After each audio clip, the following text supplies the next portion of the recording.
2025 की वो भयानक रात जब गुजरात के वेरावल में अरेबियन सी के किनारे खड़ा सोमनाथ मंदिर खतरे में था। मोहम्मद गजनी की सेना ने मंदिर पर तेजी से हमला किया, खजाना लूटा और शिवलिंग को तोड़ने की कोशिश की।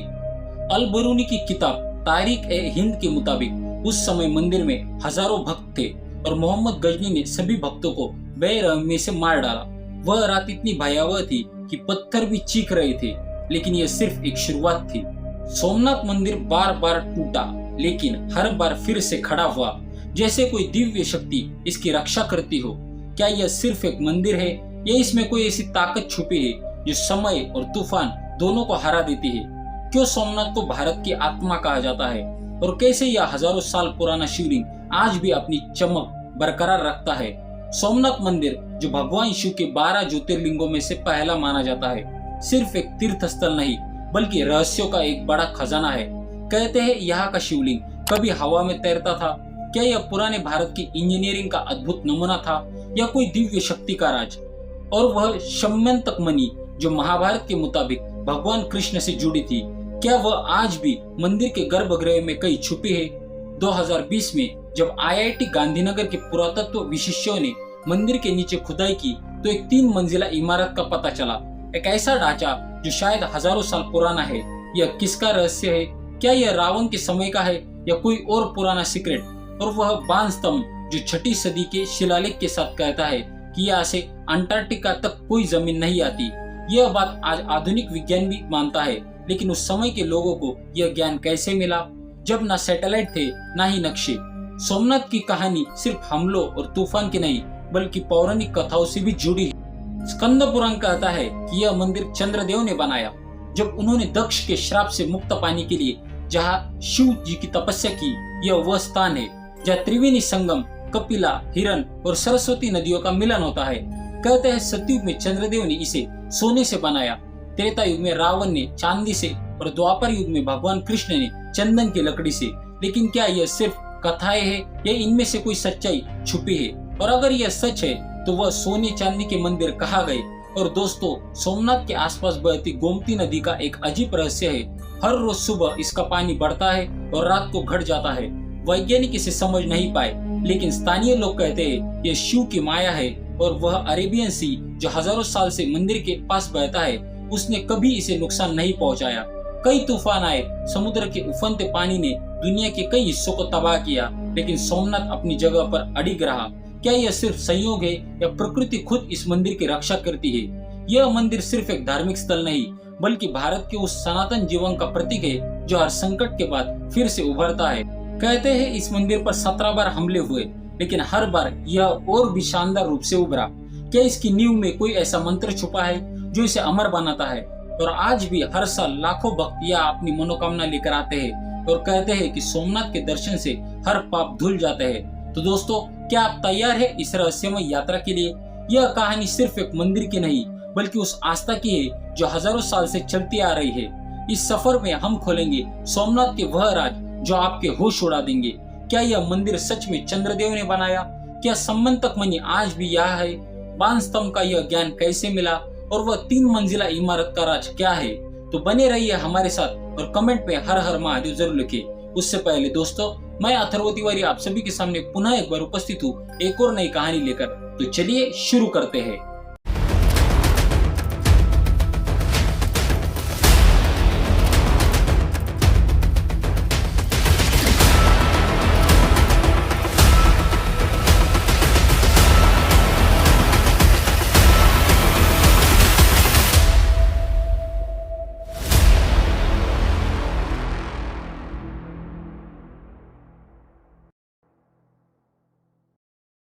दोस्तों, सोमनाथ मंदिर की कहानी शुरू होती है एक ऐसी दुनिया जहाँ से देवता और असुर एक साथ रहते थे। यह है सतयुग की बात, जब स्वर्ग में चंद्रदेव यानी चंद्रमा अपने रूप और तेज के लिए जाने जाते थे। स्कंद पुराण और ऋग्वेद के मुताबिक चंद्रदेव की कहानी एक ऐसी कथा है जो सोमनाथ मंदिर के जन्म से जुड़ी है। तो चलिए इस पौराणिक सफर पर चलते हैं और जानते हैं कि कैसे यह मंदिर बना, भारत का पहला ज्योतिर्लिंग। चंद्रदेव एक सुंदर और तेजोमय देवता थे जिन्होंने राजा दक्ष की 27 कन्याओं से विवाह किया था।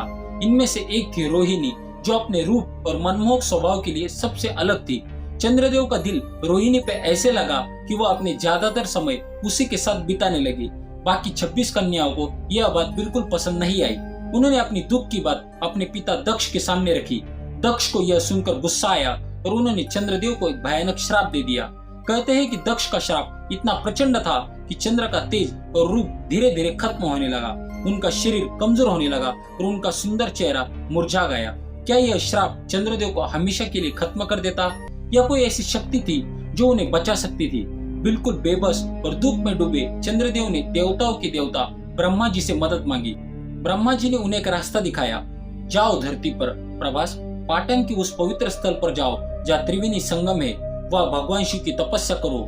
त्रिवेणी संगम यानी कपिला, हिरण और सरस्वती नदियों का वह पवित्र मिलन जो गुजरात के सौराष्ट्र में सोमनाथ के पास आज भी बहता है।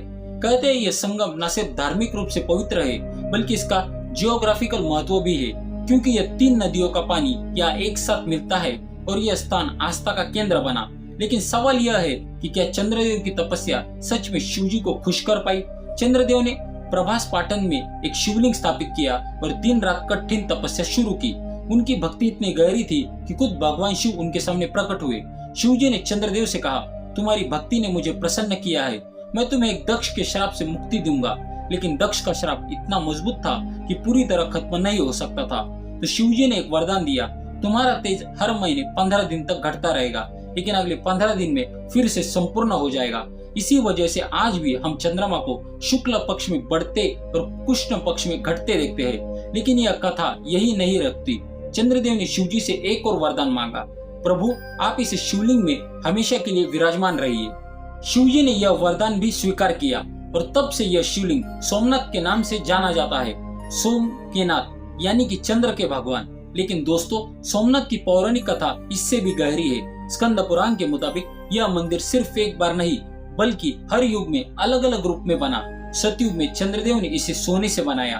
कहते हैं वह मंदिर इतना चमकता था कि उनका तेज स्वर्ग तक जाता था। फिर त्रेता युग में रावण, जो शिव जी का सबसे बड़ा भक्त था, इसे चांदी से बनवाया और द्वापर युग में भगवान कृष्ण ने अपने हाथों से इसे चंदन की लकड़ी से सजाया। लेकिन यह सोने चांदी के मंदिर कहाँ गए? क्या यह सिर्फ कथाएं हैं या इसमें कोई सच्चाई छुपी है? और अगर यह सच है तो क्या वह पुराने ढांचे आज भी कई मंदिर के नीचे छुपाए हैं? और एक बड़ा सवाल, त्रिवेणी संगम का यह स्थान क्यों इतना खास है? कहते हैं यहाँ का पानी न सिर्फ शरीर को शुद्ध करता है बल्कि मन को भी शांति देता है। स्थानीय लोगों का मानना है कि यह स्नान करने से हर भक्त के दुख दूर होते हैं। लेकिन क्या यह संगम सिर्फ आस्था का प्रतीक है या इसके पीछे कोई और रहस्य है? सोमनाथ मंदिर के इस पहले ज्योतिर्लिंग का राज क्या है जो हजारों सालों से लोगों के दिल में बसा है? तो दोस्तों, यह थी सोमनाथ की पौराणिक कथा।